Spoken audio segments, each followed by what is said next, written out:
허환구의 라디오 오늘. 여러분 안녕하십니까, 허환구입니다. 민주노총 화물연대 총파업 일주일째인데요. 정부와 화물연대 관계자들이 두 번째로 마주 앉았지만 40분 만에 협상이 결렬됐습니다. 시멘트 운수 종사자에 대한 업무 개시 명령 발동이 내려진 지 하루 만에 이루어진 공식 대화였습니다만 기존 입장만 반복하면서 이견을 좁히지 못했습니다. 현재 시멘트가 공급되지 못하면서 건설업계도 발등에 불이 떨어졌고요. 주유소에 휘발유가 공급이 안 돼서 판매를 못하는 사태까지 발생하고 있습니다. 하루빨리 사태가 해결돼야 할 텐데요. 정부와 노동계는 계속해서 강대강 대치를 이어가고 있습니다. 정부는 시멘트 운수 종사자 말고도 철강, 정유 등 다른 분야까지 운송 개시 명령 확대를 검토하고 있습니다. 하지만 강경 대응이 과연 효과를 발휘할 수 있을지 의문입니다. 11월 30일 수요일 라디오 오늘 광고 듣고 시작합니다. XM3 이텍 하이브리드 출시 기념 전차종 시승 이벤트에 초대합니다. 자동차 기자들이 뽑은 11월의 자동차 XM3 이텍 하이브리드부터 더욱 편안하고 안전한 SM6, QM6까지 지금 홈페이지에서 시승 신청하세요. 르노코리아 자동차. 이경이에요. 연말정산 때 황금 못 받는 분들께 음악 하나 띄워드릴게요. 모바일 퇴직연금의 진단관리부터 직접 찾아가는 전문 컨설턴트까지 하나은행 연금 닥터. 퇴직연금 IRP는 가까운 하나은행에서 만나요. 원금 손실에 유의하시고 자세한 내용은 하나은행 홈페이지를 참조해주세요. 추워. 완전 겨울 날씨네. 역시 이불 밖은 위험해. 아니, 안전해. 렉스턴이 지켜줄 테니까. 11월 렉스턴 또는 렉스턴 스포츠 구매 시 1.9% 초저리로 고금리 시대에도 안심. 출고가 빠르니까 내년 개별 소비세 인상에도 안심. 올겨울 대비의 가장 현명한 방법은 쌍용자동차 전시장에서. 잠들어 있던 당신의 퇴직연금. 깨워라. 연금 투자 시대. 퇴직연금이 신한은행 사전지정 운용제도와 만나 당신의 든든한 노후가 됩니다. 연금 부자가 되는 연금 투자. 신한은행 퇴직연금. 투자 전 상품 설명서 등 확인. 손실 발생 시 투자자에게 귀속. 라디오 오늘 수요일 순서 시작합니다. 1부 새로운 시각으로 지역의 문제를 함께 생각해보는 허승규의 청년생각, 안동청년공감네트워크 허승규 대표와 함께하겠고요. 2부 이슈 오늘에서는 최근 김천에서 문경을 잇는 중부 내륙철도 연결 구간 건설이 확정됐죠. 잠시 후 신현국 문경시장 연결해서 자세한 얘기 나눠보겠습니다. 이어서 각종 설문조사 결과를 갖고 우리 사회에 분석해보는 시간, 배종찬의 리서치 오늘도 함께하겠습니다. 라디오 오늘 생방송 놓치신 분들은 유튜브로도 다시 들으실 수 있습니다. 많은 애청 바랍니다.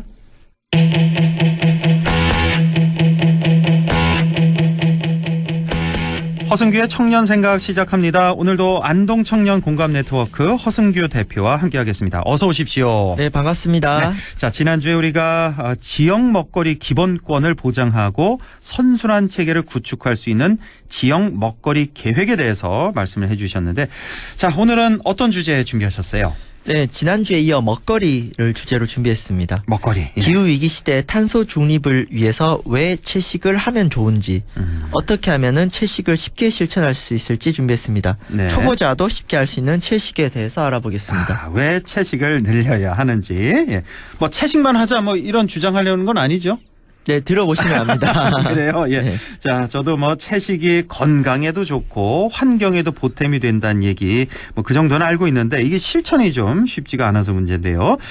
자, 먼저 방송에서 여러 번 다뤘죠. 기후 위기 시대에 탄소 중립을 해야 하는데 탄소 중립과 채식 어떤 관계가 있습니까?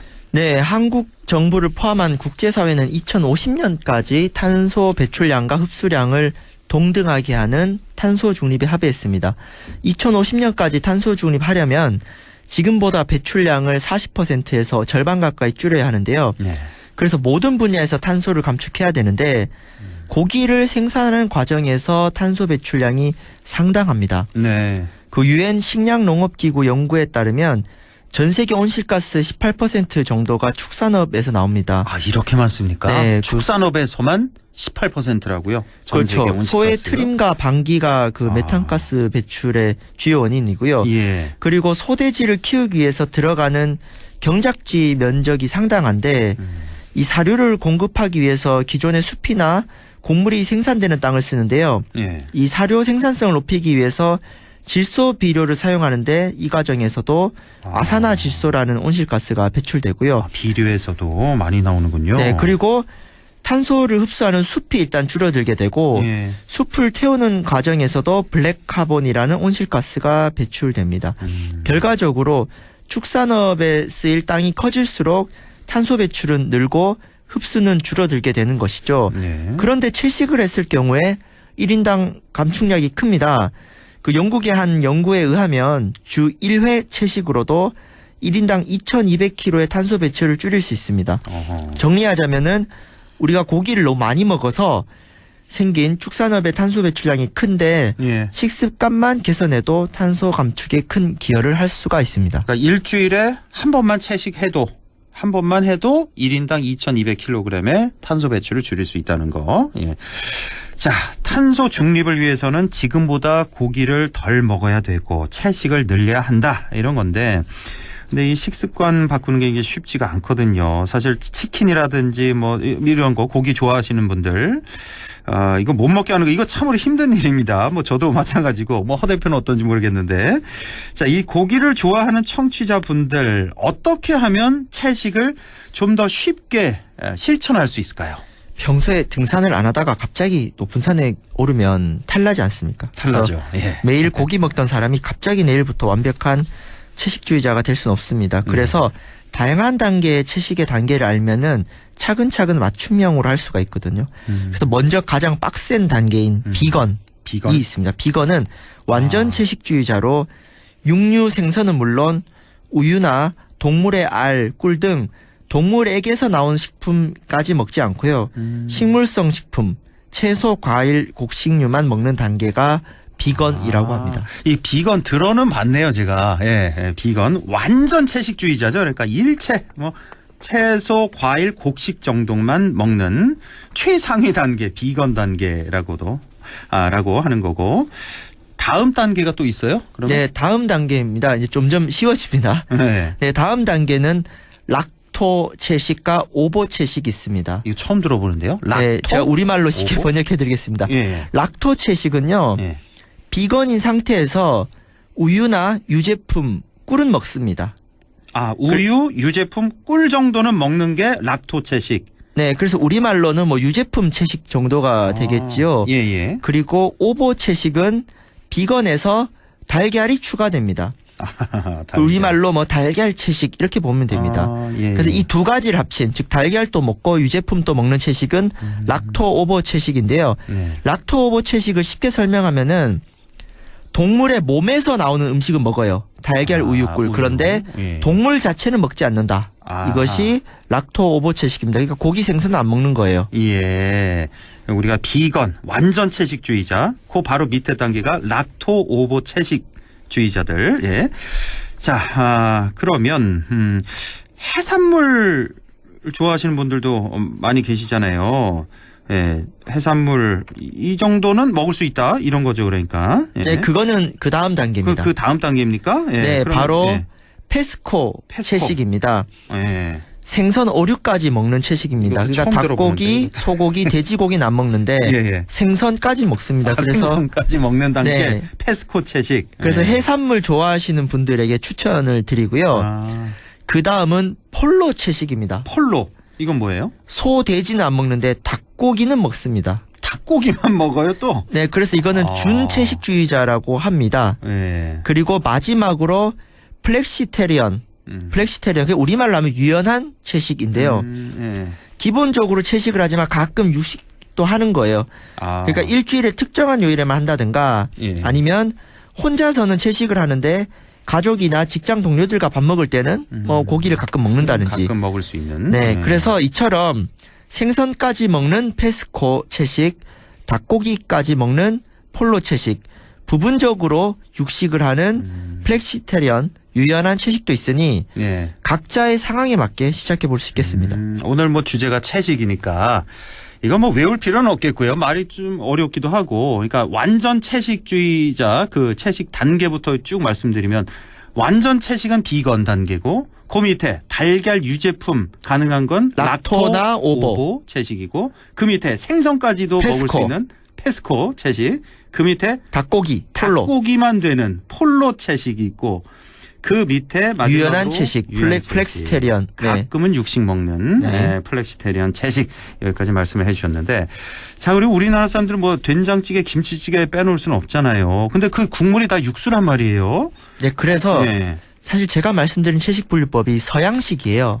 네. 그래서 한국식 채식 분류법이라고 비덩, 아, 이것도 비건이 처음 아니고 예. 비덩인데요. 예. 한자로 안일비자에서 덩어리 고기를 먹지 않는 채식입니다. 그러니까 아. 삼겹살이나 갈비 같은 거는 구워 먹진 않는데 예, 예. 한국인들은 국찌개, 탕 등 국물류가 없으면 밥 먹기 어렵지 않습니까? 그렇죠. 그래서 육수나 양념까지 채식하기는 어려우니까 육수는 먹되 덩어리 고기는 먹지 않는다. 비덩. 네. 이게 한국식 채식이거든요. 아. 우리 한국인들에게 추천드립니다.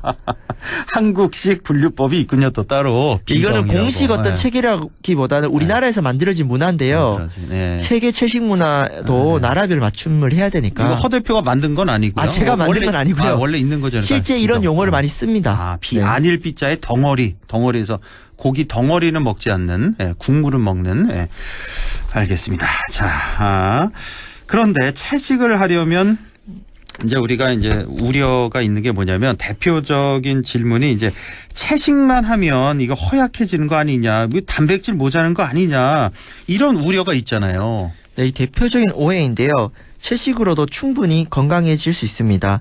그 과도한 육류 소비가 각종 성인병의 원인이라는 것은 다들 잘 알고 계실 겁니다. 예. 또 건강상 이유로 채식을 하는 분들도 많고요. 채식을 통해 공급받는 영양소가 우월하다는 연구 결과들도 있어요. 또 세계적인 스포츠 선수들 중에도 채식주의자가 많습니다. 네. 그래서 저는 오히려 질문을 바꾸고 싶은 게 어떻게 해요? 고기를 권장하는 식습관이 우리 몸에 어떠한 영향을 미치는지 먼저 살펴봐야 되지 않는가. 그래서 아까 살펴봤듯이 채식의 단계가 있으니까 여러분들의 건강과 기호를 고려해서 적절한 실천을 해보면은 오히려 건강이 좋아질 수가 있고요. 네. 다만 너무 강박적으로 하면은 스트레스가 커서 오히려 몸이 안 좋아질 수 있으니 좀 단계적인 접근을 추천드립니다. 그러니까 고기를 안 먹어서 영양소가 부족한 것 그것보다는 고기를 먹어서 우리 몸에 해가 되는 것 그게 더 클 수 있다. 이런 말씀이시죠? 그죠. 고기를 많이 먹으면 성인병인 거 다들 아는데 그러니까요. 예. 그러면 고기 먹지 말자라고 안 하잖아요. 마찬가지로 적당히 먹고 어떻게 먹느냐가 더 중요한 것 같습니다. 그렇군요. 예. 자, 사실 또 뭐 삼겹살 같은 거 구워 먹으면 또 소주를 안 먹을 수 없으니까 그런 것도 마찬가지고. 예. 자, 마찬가지로 채식을 한다고 해서 몸이 꼭 허약해지고 그런 거는 아니다라는 말씀이시고요. 자, 지금까지 채식의 필요성, 방법 알아봤는데 여전히 이거 실천하는데 좀 어려움이 있다 하시는 분들 많이 계실 텐데 일상 속에서 구체적으로 어떻게 채식을 시작해보면 좋을지 그 꿀팁도 좀 알려주시죠. 네, 혼자서 하면은 잘 안 됩니다. 그래서 주변 지인들과 함께 하면 좋은데요. 제가 속한 단체에서 지역 청년들과 채식 모임을 2년 정도 했는데 예. 고기 없는 월요일이라고 일주일에 한 번 채식을 하고 예. 그 인증샷을 단체 카톡방에 올렸습니다. 그래서 일주일에 한 끼 정도만 마음을 챙겨보는 방법도 있고요. 예. 그리고 지인들과 지역의 식당을 탐방하고 공유하는 방법도 있습니다. 완전한 비건 말고 덩어리 고기가 아닌 메뉴들은 꽤 많거든요. 그렇죠. 뭐 비빔밥, 순두부, 국수 등등 예. 선택적으로 채식 가능한 식당에서 맛있게 먹고 SNS에 후기를 공유하면은 더 많은 지역민들도 함께 할 수 있습니다. 그 안동시가 1000만 관광도시 지향하니까 예. 채식하는 관광객들 위해서 지역의 채식 식당에 대한 정보 제공에 공을 들이면 또 관광에도 보탬이 되고요. 요즘은 또 콩고기와 같은 물건을 포함해서 다양한 먹거리들이 나오고 있거든요. 그래서 일상에서 채식도 해보면서 건강도 지키고 지구도 살리는 변화를 해보시길 추천드립니다. 그러니까 혼자 조용히 하지 말고 주변 사람들 같이 해라. 네. 또 알리면서 해라. 이거 금연 비슷한데요. 네, 맞습니다. 금연도 이런 식으로 하잖아요. 네. 예. 자, 이렇게 개인의 건강도 지키고 지구도 살리는 채식에 대해서 알아봤는데 자, 직장 생활하면서 채식하면 또 뭐 별나다 이런 소리도 좀 들을 수가 있잖아요. 사회적으로 좀 어떤 조건들이 바뀌면 좋을까요? 네, 저희 지인도 직장 상사 눈치가 보여서 채식을 중단했던 일이 있는데요. 그래요. 개인이 채식을 하려면 채식하기 좋은 사회가 되어야 됩니다. 두 가지만 말씀드리겠습니다. 네. 하나는 학교나 군대와 같은 공공급식에서 채식 선택권을 보장하는 일입니다. 채식 선택권. 네, 채식 선택권이라는 용어가 있는데요. 예. 공공급식은 개인이 메뉴를 선택할 수 없습니다. 그렇죠. 그래서 육식 중심의 식단에서는 채식인들이 기본적인 식사가 어려운데요. 그래서 공공급식에서만큼은 선택권을 보장하자는 취지입니다. 참고로 올해 6월 달부터 서울시 교육청에서는 예. 관내 76개 학교에 채식을 선택할 수 있는 그린 급식바를 설치해 운영하기로 했습니다. 따로 이제 채식만 따로 이렇게 해 놓는 거군요. 네, 그러니까 뭐 육식도 있는데 채식도 먹을 수 있게 선택할 수 있는 거죠.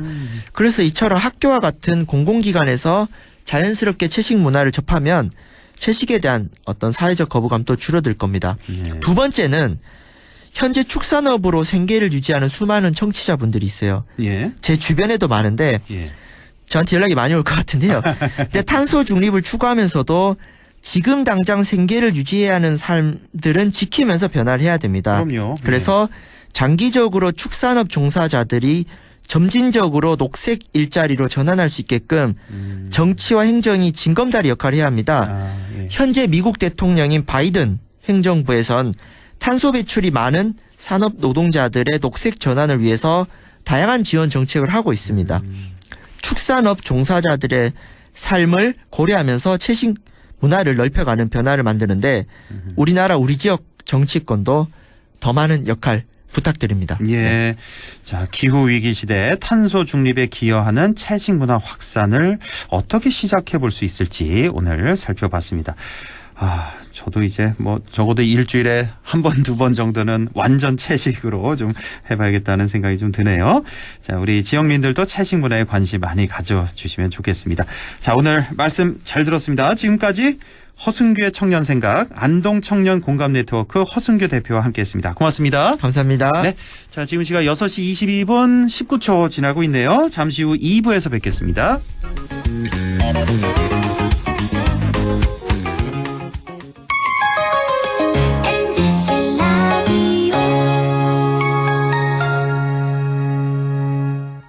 가구 살 땐 꼭 한번 가보자. 안동 명품 가구 백화점. 흑표 흑침대, 양성국 갤러리, 금성침대, 한국가죽소파, 장수돌침대. 다양한 브랜드 가구를 한 곳에서 쇼핑할 수 있는 대형 가구 전시장. 안동 명품 가구백화점. 안녕하십니까. 안동시 사회적기업 협의회장 황찬영입니다. 안동시 사회적기업 일동은 투명한 경영활동과 건전한 조직문화 조성을 주된 경영방침으로 삼고 최선의 노력을 다하고 있습니다. 앞으로도 청렴과 공정을 실천하여 사회적 책임을 다하는 기업문화 조성에 앞장서겠습니다. 예, 며느라. 밥 했어? 설거지 했어? 쓰레기 버렸어? 청소했어? 빨래했어? 개밥 줬어? 아들 낳았어? 딸 낳았어? 아무것도 안 하고 싶다. 이미 아무것도 안 하고 있지만 더 격렬하게 아무것도 안 하고 싶다. 지금은 그냥 라디오만 듣고 싶다. MBC 라디오. MBC 라디오. 라디오 청취자 10명 중 4명이 듣는 방송. 국가대표 라디오 MBC 라디오.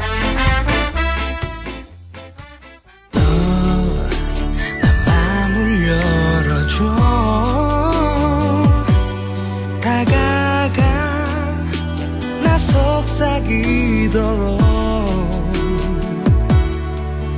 언제나 내 생각으로 행복해야 해요. MBC 라디오 100.1 MBC 라디오.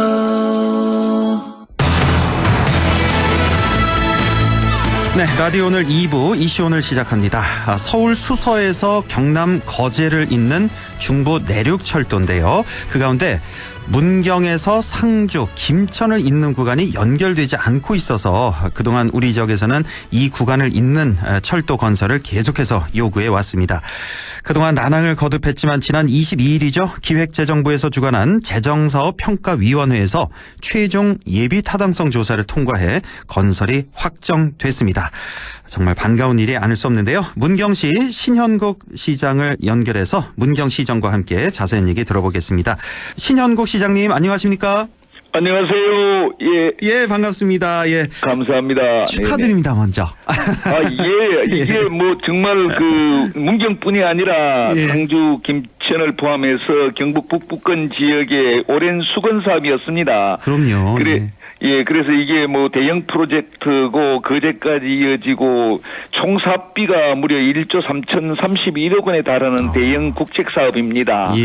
그래서 뭐 그동안 지역의 국회의원님도 그렇고 시장 군수 모든 분들이 이 하나같이 뭉쳐서 기재부를 여러 채널을 통해서 말씀을 드리고 했는데 그동안 늘 그 뭐랄까 비용 편익 분석 뭐 이렇게 해서 BC 효과가 안 나온다고 하고 뭐 이러다 보니까 많이 답답했습니다. 그래가지고 또 저희들이 그동안 뭐 이 저 문경, 김천, 상주에서 서명운동도 대대적으로 했고요. 그래서 두드리면 결국은 뭔가 이루어진다는 것이 이번에도 정말 그 효과를 거두어서 지역민들과 함께 참 기쁜 소식을 오랜만에 들어서 저도 반갑고 기쁩니다. 이게 한 3년여 걸린 거죠, 지금? 그렇게 걸렸습니다. 그러니까요. 3년 이상 걸렸습니다. 3년 이상. 그러니까 아까 그 비용 편익 분석 BC 말씀해 주셨는데 이게 기준값이 1이란 말이에요. 1인데 그런데 0.5 한 6도 안 나온다, 0.6도 안 나온다 하니까 아유, 참. 그런 조건만 따지면은 이 경북 북부권은 될 사업이 없습니다. 그래서 이게 철도를 놓으면은 이게 오히려 그 교통량이 늘어나는데 철도 안 놓은 상태에서 이걸 뭐 이 교통량을 조사하는 것도 저는 무리라고 생각을 합니다. 그래서 그동안 뭐 시장님 애 많이 쓰셨고 또 공무원들도 참 수고 많으셨습니다. 안동 MBC에서도 그동안 여러 분 또 방송이라든가 해서 그 효과도 대단히 컸던 것 같습니다. 감사드립니다. 중부 내륙철도 김천 문경 구간의 연결 어떤 효과를 기대해 볼 수 있을까요?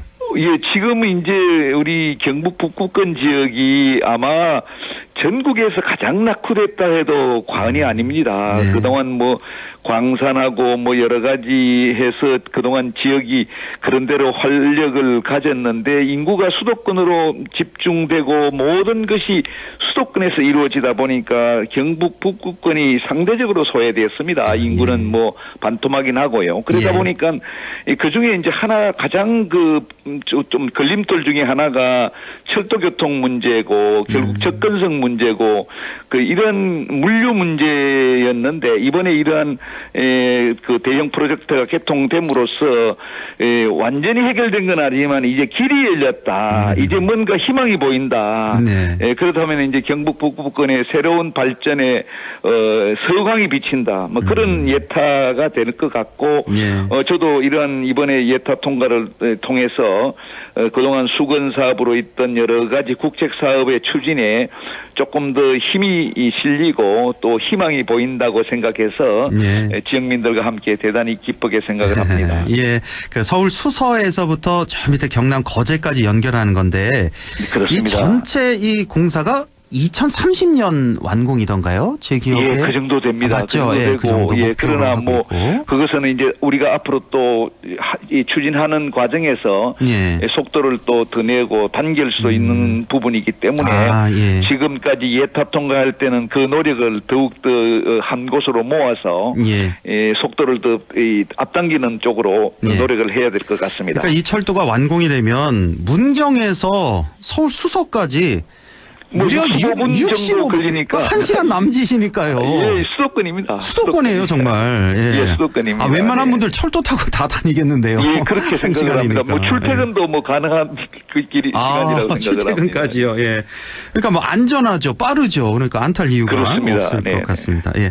자, 그리고 문경은 2013년에 국군체육부대 유치에 이어서 15년에는 세계 군인체육대회도 잘 치러냈고요. 계속해서 예, 예.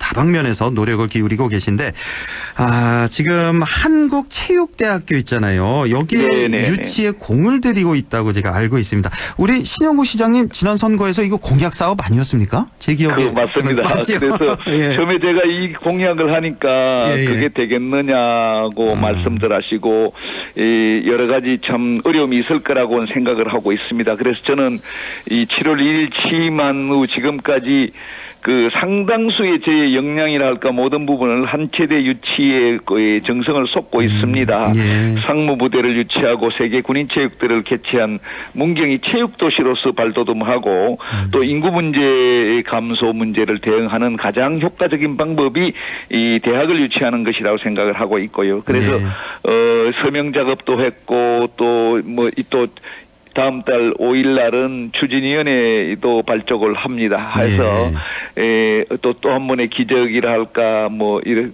이것은 굳이 문경뿐이 아니라 대구 경북에서 새로운 큰 희망이라고 생각하고 이 한체대 유치에 정성을 쏟겠습니다. 안동 MBC가 도와주시면은 안 되는 일도 된다고 생각을 하고 꼭 좀 도와주시고 홍보도 해주시고요. 이게 결국은 대한민국 전체의 문제도 국토 균형 발전의 문제입니다. 결국은 수도권의 인구가 집중돼서 문제고 수도권으로 몰리다 보니까 지방은 인구가 줄어들 수밖에 없고요. 국토 균형 문제를 해결하는 것은 결국 수도권에 있는 무언가를 지방으로 보내야 됩니다. 세종시 혁신도시에 이어서 이제 대학을 옮겨야 되는데 대학 옮기는 게 얼마나 어렵습니까? 그런데 옮길 수 있는 대학 중에 하나가 저는 한국체육대학이라고 생각하고 한국체육대학 옮기는 문제는 결국 국토균형 발전의 시작이라고 생각을 하고 그런 면에서 또 가장 체육하기 좋고 상무부대가 있어서 좋은 문경으로 한체대 유치하는 것은 저는 당연하다고 생각해서 앞으로 계속 노력을 하겠습니다. 그 한체대 유치에 지금 공을 들이는 다른 경쟁 도시가 어디가 있습니까? 아무래도 이제 선수촌이 유치한 진천군이 충북 진천. 또 한체대 유치에 관심을 갖고 있고요. 그 외에도 대학 유치는 모든 지방자치단체의 희망이라고 생각하고 경쟁 지역은 있다고 생각합니다. 그러나 경쟁이 있다고 저는 안 되는 것이 아니라 얼마만큼 우리가 정성을 쏟고 당위성을 설명하느냐 문제라고 생각하기 때문에 계속 노력을 열심히 하겠습니다. 지금 문경 한체대 문경 유치 가능성이 좀 아직 좀 이르긴 합니다만 너무 희망 고문하시지는 말고요. 어느 정도나 있다고 보세요, 솔직히? 그것을 굳이 퍼센트로 말씀드릴 수는 없고요. 저는 이제 이 윤석열 정부 출범해서 공공기관 이전 추진이 이제 그 국토균형발전위원회를 중심으로 추진이 되고 있습니다. 지금 현재 그 실무적인 안에는 한체대가 포함되지 않은 걸로 알고 있습니다. 그러나 저는 이 부분이 공공기관의 대학이 포함되지는 것은 아니지만은 공공기관의 성격은 같다고 보여지고요. 거기 공공기관 이전 추진 부분에 함께 포함해서 노력을 하고 또 여러 우리 지역의 국회의원님들이라든가 도지사님하고 또 지역의 많은 분들이 힘을 합치면은 이러한 당위성의 문제가 윤석열 대통령 공약 사업도 국토균형 발전의 시행이고 그런 면에서 설득을 하고 어떻든 또 언론의 많은 이런 힘을 도움을 받는다면은 상당히 가능성이 있다고 생각을 하고요. 그래서 그것은 굳이 퍼센트의 문제가 아니라 어느 한순간에 이 부분은 결정될 것이라고 보여지고 저는 임기 내에는 반드시 이룰 것이라고 생각을 하고 있습니다. 알겠습니다. 그리고 다음 공약 사항으로 우리 신영구 시장님 숭실대 제2캠퍼스 유치하겠다. 그것도 기억납니다. 이거는 어떻게 돼갑니까? 이것은 현재 이제 지역의 유일한 대학인 문경대학 대학과 예. 숭실대학 연수원이 이미 와 있으니까 이 연수원하고 이 두 대학 간에 연결을 해서 서로 윈윈하는 방법을 찾자는 게 제 공약의 근간을 이루고 있고요. 예. 그 숭실대학 측은 어느 정도 뭐랄까 설득이랄까 뭐 그런 부분에 공감대를 형성을 했고요. 예. 문경대학 측하고 접촉을 하고 있는 중인데 아직은 조금 이 거리가 조금은 있습니다. 그래서 여기도 마찬가지로 이 통합추진위원회가 구성이 됐고요. 활동을 시작했고요. 그래서 서로 이렇게 상생하는 길을 찾아 나가다 보면은 뭐 좋은 결과가 나올 거라고 생각하고 지난번에도 얼마 전 며칠 전에도 또 농현미 씨도 좋은 보도를 해주셔서 많은 도움이 되고 있습니다. 저 앞으로도 많이 도와주시면은 좋은 결과 있을 거라고 생각을 합니다. 알겠습니다. 또 문경하면 관광이 제일 먼저 생각나지 않습니까? 대한민국 관광 1위 도시 바로 문경인데 네네. 문경 관광산업 발전 위해서 어떤 계획을 갖고 계십니까? 예, 뭐 그동안도 뭐 이 드라마 촬영장 또 문경 세제를 중심으로 한 이 관광으로 어느 정도 자리매김했고 또 축제를 하면서 많은 홍보를 했습니다. 그동안 이제 또 영상 산업 중심을 하려고도 했고요. 그런데 아쉬웠던 것 중에 하나가 그 백두대간 자락 주월산의 케이블카 설치 문제는 10년 전부터 논의가 됐습니다. 그동안 이렇게 뭐랄까 전면에 등장을 못했는데 저도 이번에 공약을 제시를 했고 상당수 진행이 되고 있고요. 현재 타당성 조사가 끝난 상태고요. 그래서 이것이 어느 정도 결과가 나오면은 주민 설명회 또는 공청회를 개최해서 빠른 시간 내에 명품 케이블카를 주월산에다 놓으려고 합니다. 그렇게 되면은 케이블카 또 뭐 영상산업 또 문경세제, 진남 이런 자연 경관과 함께 문경이 관광이 이제 단순한 어떻든 자연 관광에서 또 이 영상과 이런 문화 관광 또 역사 관광 이렇게 해서 관광의 새로운 메카로 자리매김하는데 역점을 두고자 합니다. 문경세제 케이블카까지 놓이면 정말 관광객들 더 많이 찾아오실 것 같은데 그 혹시 좀 구체적인 계획 같은 것도 좀 나와 있습니까? 그 문경세제 지금 입구부터? 이미 타당성 조사는 끝났고요. 저 주월산에 그 관봉이라는 게 첫 번째 봉우리인데요.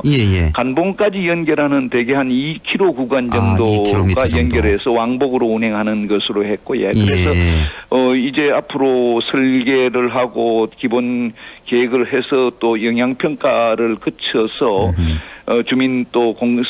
주민의 의견 수렴을 거쳐서 하는데 이것도 마찬가지로 저는 임기 내에 또 꼭 이렇게 결과를 내고자 노력을 하고 있습니다. 알겠습니다. 자, 이제 마무리할 시간인데요. 좀 더 덧붙이고 싶은 말씀이 있다면 좀 마무리 말씀해 주시죠. 뭐 그동안 우리가 뭐 코로나라든가 여러 가지 또 상황 때문에 좀 위축도 되고 했습니다. 그래서 저는 지난번에 오미자 축제, 사과 축제, 한우 축제를 겪으면서 문경이 새로운 희망을 봤습니다. 그래서 이제까지 뭐 한체대 이런 대학 유치, 그다음에 관광, 케이블카 이런 문제까지 포함해서 문경의 새로운 그 도약이라 할까 이런 것을 준비를 하고 있습니다. 우리 이 안동현 씨도 그렇고 많은 분들이 도와주시면은 우리 이제 예타를 했고 철도 문제 이렇게까지 포함해서 경북 북부 지역이 새로운 뭐 발전에 뭐 어떤 서광이 비친다고 생각합니다. 문경에서도 열심히 노력하겠습니다. 많이 도와주십시오. 중부 내륙 철도 예비 타당성 통과 다시 한번 축하드리고 오늘 시장님 말씀 들어보니까 앞으로 하실 일이 참 많으신데요. 문경 발전을 위해서 더 애써주시기 바랍니다, 시장님. 감사합니다. 열심히 하겠습니다. 네, 고맙습니다. 지금까지 문경시 신현국 시장이었습니다.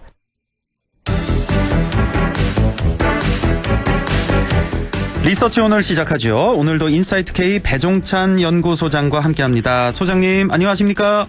안녕하십니까. 배종찬입니다. 목소리가 조금 안 좋으세요, 소장님? 무리하셨나요? 목소리가 잠겨가지고요. 이게 보니까 날씨가 춥고 이러다 보니까 목소리가 조금 갈라지는 것 같아요. 좀 이해해 주시고. 갑자기 추워져서.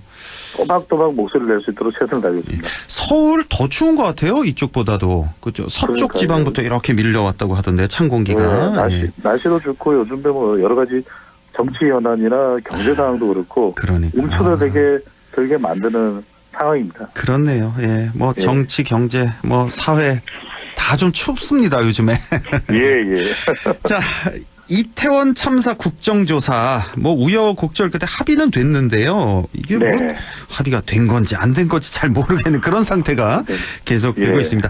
자, 먼저 대통령 지지율 추세부터 좀 확인할까요? 예. 합의된 듯 국정조사가 합의되지 않은 듯 여러 가지 난관이 있기는 합니다만 여전히 정치적인 이 충돌은 해소되지 않았고요. 이런 상황에서 윤석열 대통령의 지지율은 조금 올라간 결과로 나타났습니다. 리얼미터가 미디어 트리뷴의 의뢰를 받아서 지난주입니다. 21일부터 25일까지 실시한 조사이고 오늘 소개해드리는 모든 조사는 중앙선거여론조사 심의위원회 홈페이지에서 확인 가능합니다.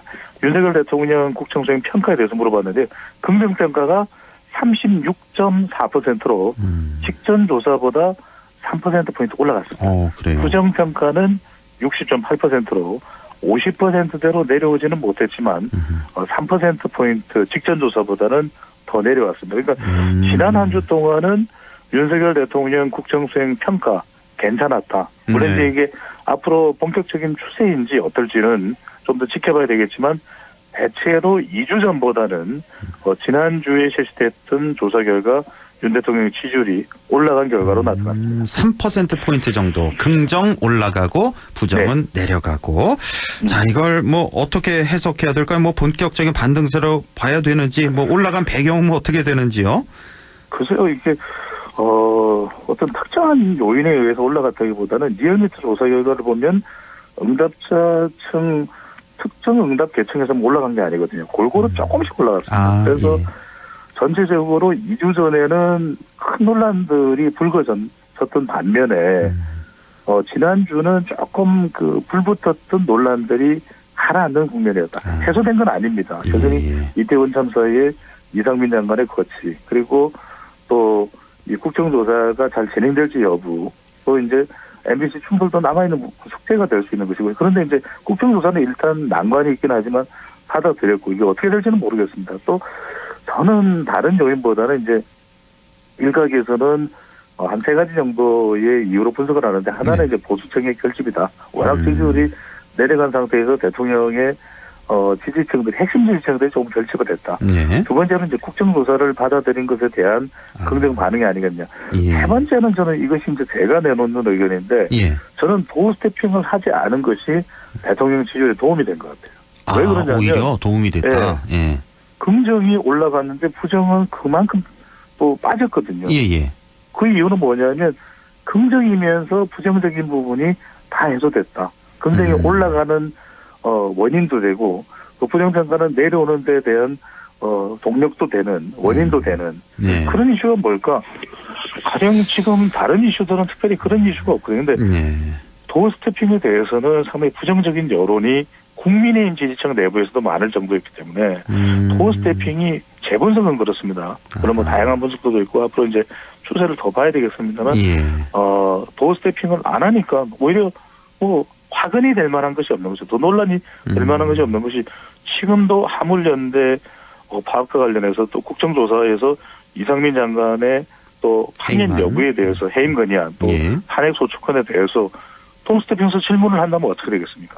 대통령은 계속 이슈가 또 이게 논란이 될 수밖에 없거든요. 그렇겠네요. 그래서 오히려 그 논란 자체를 야기하지 않은 것이 이 긍정이 되고 또 부정은 내려오는 결과로 연결된 것으로 보입니다. 그러니까 도어 스태핑 때문에 부정평가했던 한 3%포인트증이 이번에 좀 긍정으로 좀 돌아선 거 아니냐. 우리 소장님 분석이신데.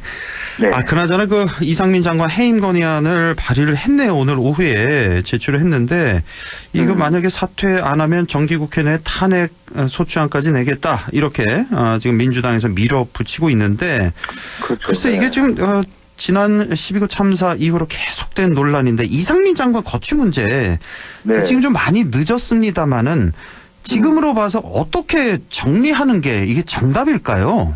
어떻게 보세요? 당위성의 분석과 또한 현실성의 분석이 있는데 당위성의 분석을 따진다면 이상민 장관이 애진장에 애당초 사퇴를 해야 되는 게 맞는 거죠. 왜 그러냐면은 이상민 장관의 사퇴를 요구하는 여론의 목소리는 국정조사와 연관되어 있지도 않습니다. 그러니까 이태원 참사, 12구 참사가 있자마자 행정안전부 장관의 자리는 책임질 수밖에 없는 자리인 것이죠. 그러니까요. 국민 여론을 좀 더 제대로 분석을 해야 되는 것이 이상민 장관이기 때문에 물러나라가 아니에요. 행정안전부 장관은 물러나야 된답니다. 그것은 진상조사와는 상관없는 이 정치적, 정무적 책임을 져라는 이야기거든요. 네. 왜냐하면 지금까지도 유가족들이 피눈물을 흘리는 것은 누가 책임지는 사람이 있어요? 없잖아요. 이제는 뭐든 못 찾겠습니다. 우리가 진상규명 해야 되겠어요. 그러니까 국정조사와 이상민 장관의 사태가 연결될 이슈가 아닌 것이죠. 그렇죠. 그렇다면 윤석열 대통령이 지지율을 끌어올리고 야당과도 왜 예산안 관련해서 협치를 하려면은 이상민 장관의 거치평이 필요합니다. 그런데 이제 이건 이상민 장관과 윤석열 대통령의 인간적 관계. 그러니까 관저에 윤석열 대통령이 가까운 사람들을 불러서 이야기하면서도 이상민 장관과 관련된 부분에 대해서는 상당히 윤석열 대통령이 방어적인 입장이다. 네. 그 이야기는 우리가 인물 간의 관계에서 대통령과 또 대통령 주변 인물과의 관계에서 세 가지 차원이 있습니다. 하나는 직무적 관계예요. 두 번째는 개인적 인간적인 관계, 세 번째는 경제적 관계인데 직무적 관계였으면 사퇴했을 거예요. 본인도. 근데 윤석열 대통령과 이상민 장관은 인간적 개인적 관계입니다. 무슨 이야기냐? 예. 가족이에요. 예. 이상민 장관이 중앙고등학교 서울법대 윤석열 대통령의 사실상 가족과 같은 인연을 유지해왔다는 거예요. 그래서 저는 현실성 분석에 따르면 당위성은 애진장을 사퇴해야 되죠. 현실적으로 윤석열 대통령은 이상민 장관을 사퇴시키거나 조치를 취할 마음이 없다. 이렇게 분석을 해야 됩니다. 그러니까 제 주위에도 이제 보수층들이 많이 계신데 보수층조차에서도 해임하는 게 자리에서 물러나는 게 맞다는 문제 사실 많거든요. 그리고 그렇죠. 초기 한 달 전쯤인가요? 그 여론조사도 있었잖아요. 거기서도 국민 절대 다수가 내려오는 게 맞다는 그런 여론 조사가 있었던 그런 기억이 있는데. 그러니까 오히려 윤석열 대통령은 주변에 가까운 사람들을 물리게 되는 것이 마치 지금 화물연대 파업에 대해서도 업무 개시 명령을 내렸거든요. 물론 이제 이 평가는 앞으로 추가적으로 이 화물연대 파업 대응에 대한 대통령의 결정에 대한 평가는 있을 겁니다. 하지만 이게 강대강 대치 국면 대응이거든요. 그러니까 이상민 장관 관련해서도 이 부분에 대해서 뭐 사퇴라든지 또는 조치에 대한 부분을 좀 더 명확하게 이야기를 한다면 국민 여론은 훨씬 좋아질 수 있지만 그럴 의향 자체가 없다고 볼 수가 있는 거죠. 모르긴 몰라도 이번에 이제 한 3%포인트 올랐잖아요. 그래서 36.4가 나왔는데 아마 사퇴가 나온다면 긍정평가 훨씬 더 올라갈 것 같은데 말이죠. 40%대 초반까지도 예상을 합니다. 그 이유로 뭐냐면 MZ세대와 중도층에서는 이상민 장관의 사퇴를 계속해서 요구하고 있기 때문에 거듭 말씀드리지만 이 여론을 잘 분석을 해보면 이상민 장관이기 때문에 사퇴하라가 아니라 행정안전부 안전이죠. 그러니까요. 이 안전에 이 주무장관으로서의 책임지는 자리다. 그 이야기가 있는 거죠. 가령 우리가 학교에서 큰 사고가 발생하면 교장 선생님이 무슨 그 시스템에서의 사고와 연관성이 있겠습니다. 하지만 없어도 교장 선생님들 책임을 집니다. 군대도 마찬가지잖아요. 군대는 사고 나면 사단장 물러나고. 근데 이제 그렇지 않은 것에 대한 이제 국민들의 여론이 올라갈 수 있는 지지율이 묶여 있다고 봐야 되겠죠. 그렇네요. 도어 스태핑 아까 잠깐 말씀해 주셨는데 이제 지난주 월요일부터 중단된 상태잖아요. 그렇습니다. 네. 이 도어 스태핑에 대한 국민 여론은 어떨지 뭐 다시 하라는 여론일지 하지 말라는 여론일지 어떻게 보십니까? 하지 말라는 여론이 높다고 봐야 될 것 같아요. 왜 그러냐면 지난 22일부터 24일까지 한국갤러리 자체 조사로 도어 스태핑에 대해서 어떻게 생각하는지 재개해야 될지 또 하지 말아야 될지를 물어봤는데 해야 된다가 40% 계속해야 된다가 중단해야 된다가 43%인데 비슷하네요. 큰 차이 없네 이렇게 생각하실 수 있지만 8월 조사와 차이가 많습니다. 8월 달에는 지속해야 한다는 응답이 47%, 중단이 32%로 15%포인트 지속해야 된다가 더 높았어요. 계속해야 된다, 해야 된다. 그런데 이번에는 오차 범위 내기지만 중단해야 된다가 높고 이번 조사에서 특히 중요한 게 국민의힘 지지층인데 국민의힘 지지층이 8월만 하더라도 62%가 압도적으로 도어 스태핑을 해야죠. 이렇게 응답했다면 이번 조사입니다. 11월이죠. 53% 절반이 넘게 중단해야 된다는 겁니다.